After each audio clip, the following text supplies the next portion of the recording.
ডিমের হালুয়া পছন্দ করে না এরকম মানুষ খুব কমই আছে। তবে বানানোর ঝামেলার কারণে অনেকে হয়তো এই হালুয়াটা বানাতে চায় না। আজকে এমন একটা রেসিপি শেয়ার করব যেটা আপনারা দেখলে বুঝতে পারবেন যে এই হালুয়াটা বানানো কোনো ব্যাপারই না।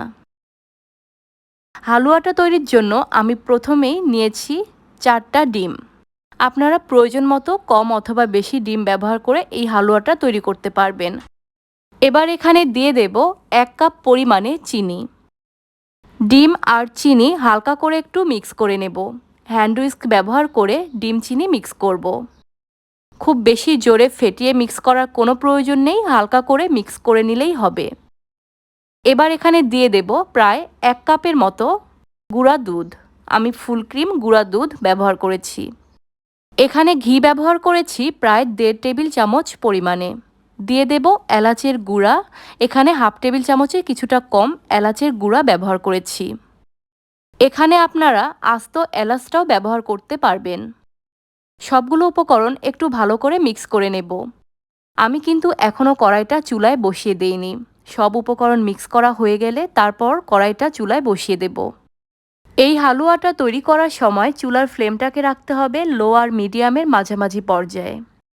কখনোই জোরে তাপ দেওয়া যাবে না। ডিম খুব অল্প সময়ে রান্না করা যায়। যদি জোরে তাপ দেওয়া হয় তাহলে ডিমগুলো দলা পেকে যাবে, সেক্ষেত্রে হালুয়াটা ভালো হবে না। প্রায় 7 থেকে 8 মিনিটের মতো জাল করা হয়ে গেলে এই দুধ ডিমের মিশ্রণটা এরকম ঘন হয়ে আসবে। তবে অনবরত কিন্তু নাড়াচাড়া করতেই হবে যেন কড়াইয়ের তলাটা কখনোই লেগে না যায়। এজন্য একটু ধৈর্য সহকারে চুলার তাপটাকে কম রেখে এরকমভাবে অনবরত নেড়ে যেতে হবে। এই পর্যায়ে হালুয়াটা কিন্তু চুলা থেকে নামিয়ে নিতে পারবেন। তবে আমি একটু হালুয়াটা ব্রাউন কালার করে নামাবো, যার কারণে আরও বেশ কিছুক্ষণ জাল করে নেব। এভাবে কড়াইয়ে ছড়িয়ে দিয়ে হালকা তাপে তাপে জাল করব। এবার এই ডিমের হালুয়াটা চুলা থেকে নামিয়ে নেব।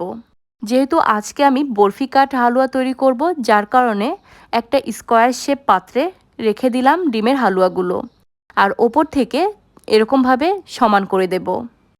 হালুয়াগুলো বেশ কিছুটা ঠান্ডা হওয়ার পর একটা ছুরির সাহায্যে কেটে নেব।